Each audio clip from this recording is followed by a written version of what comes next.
नमस्कार सुब्रतास किचन को आपण मानक बहुत बहुत स्वागत। आज आम मांडियार चकुली बनैबा।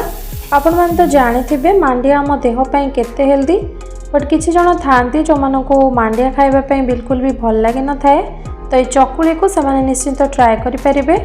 आ एटा खाइबा पई बहुत ही टेस्टी लागिबो। आ ये चकुली बहुत ही सॉफ्ट बनिबो। तो ये मांडिया चकुली को आपण माने आपन को मन पसंदर तरकारी नले भजा सहित लगेकी खाइ परिबे।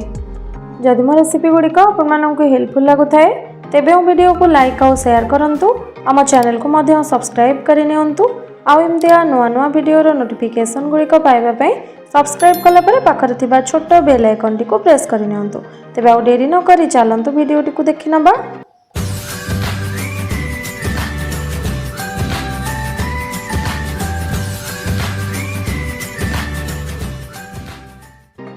फास्ट ये मु मेजरिंग कप रे मेजर करिकी गोटे कप बीरी को भल से धोईकी ताको 5-6 घंटा हम पानी रे भिजेकी रखी। एबे ताको आमे पानी रू छाणिकी गोटे ग्राइंडिंग जार रे दे दबा। आ सेथिरे आवश्यक अनुसार पानी देकी बीरी को पूरा चिकन करिकी ग्राइंड करनबा। तो एठी मो बीरी को देखंतु भल से ग्राइंड करि नेछि। आ गोटे मिक्सिंग बाउल को बाहर करनौछि। तो ग्राइंडिंग जार रे जो भी लगी बीरीर बटा से किसी पानी देकी ताको धोईकी मुझे बीरी बटारे ऐड कर दूची। तो मिक्स करनेला परे जो कप रे मापिकी मु बीरी नहीं थी सेम कप रे 2 कप मांडिया चूना दे दूची। तो ये मु मार्केट रो मांडिया चूना यूज करिछि। आउ एथिरे आवश्यक अनुसार अल्प अल्प पानी देकी गोटे बैटर बनैबा। बैटर को बेसी पतला फास्ट करेनि, टिके मोटा रखिथिबे, पर दरकार पड़िले आमे एथिरे पानी ऐड करबा। तो बैटर कंसिस्टेंसी देखि पार्थिबे केतिकिर अछि। एबे आकु आमे कवर करिकी 4-5 घंटा पई फर्मेंट होबा पई छाड़िबा। तो खरा दिने बनाउथिले 4-5 घंटा भितरे हे जाय थाए। आ जदि शीत दिने बनाउथिबे ताहले आ 2-3 घंटा अधिक लागिबो। तो पाखापाखि 5 घंटा परे मु लीड ओपन करिकी बैटर को आउ टिके मिक्स करि नउची। बैटर एठी हमरो भल से फर्मेंट हे जायछि। तो देखि पार्थिबे एटा टिके मोटा एठी लागुची। तो एथिरे हम प्रथमे स्वाद अनुसार लूण दे दबा। लूण देकी ताको मिक्स करि नबा। आउ एथिरे कंसिस्टेंसी को एडजस्ट करबा पई मु पानी दउची। नॉर्मल चकुलीर बैटर जेमती बनै थांती सेमती ही बनेबे।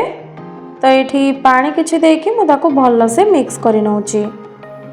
तो एठी हमरो बैटर पूरा चकुली बनेबा पई रेडी हे गला। और कंसिस्टेंसी आपण देखि पारथिबे।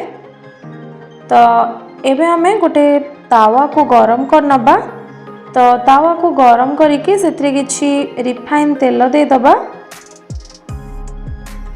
तो तेल गरम होला परे सेत्रे हमें गोटे डंका बैटर देकी स्प्रेड कर दबा। तो गोटे बड़ डंका बैटर देछि। तो एठी टिके मोटा पिठा बनौछि। आपण चाहिले आउ टिके पतला बनै परिबे, बट एतिकी मोटा रखिले पिठाटा बहुत ही सॉफ्ट बनिबो। मीडियम फ्लेम रे गोटे पट साइड किछि समय कुक हे गला परे आमे ताको आर पट साइड को उल्टै नबा। देखिबे जेते बेले ऊपर पार्टटा पूरा सुखी जिवो सेते बेले ताको आपण आर पट को उल्टै नेबे। आ आर पटटा मध्य किछि सेकेंड पई आपण सेकी नेबे। ए पिठा सिजिबा पई बेसी टाइम लागे न थाए। जदि आपण आको बेसी टाइम तावा रे सेकी देबे एटा बहुत टाण हे जिवो। आ खाइबा पई बिल्कुल भी टेस्टी लागेबनी। सेम प्रोसेस रे एठी मु सब पिठा को बनै नउची। पिठा को तावा रू बाहर करिवे माने गरमा गरम सर्व करिवे। ठंडा हे गले आरो टेस्ट सेते भलो आसेनी। तो गरम गरम ही आको आपण सर्व करिवे। तो एमती पिठा रे कोणा कोणा हेले कि आपण जानिबे जे आपणकर बैटरटा भलो से पूरा फर्मेंट हेची। तो एठी तो मु 2टा पिठा बनै नेची। तो आको मु एठी सर्व कर दोची। गरमा गरम ही सर्व करिवे। तो ये देखो केते सॉफ्ट आमर पिठा बनी मु आपको देखई दूची। ए प्रोसेस रे आपण हेल्दी मांडिया चकुली को घरे थरे बनातु।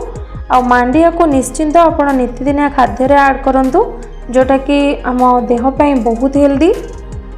आ देखि पारथिबे केते सॉफ्ट बनी। तो ये प्रोसेस रे ए मांडिया चकुली को आपण माने थरे घरे बनातु। आ आपणकर एक्सपीरियंस कमेंट माध्यम रे जणातु। तो पुणी देखा गोटे नुआ वीडियो रे। Thank you.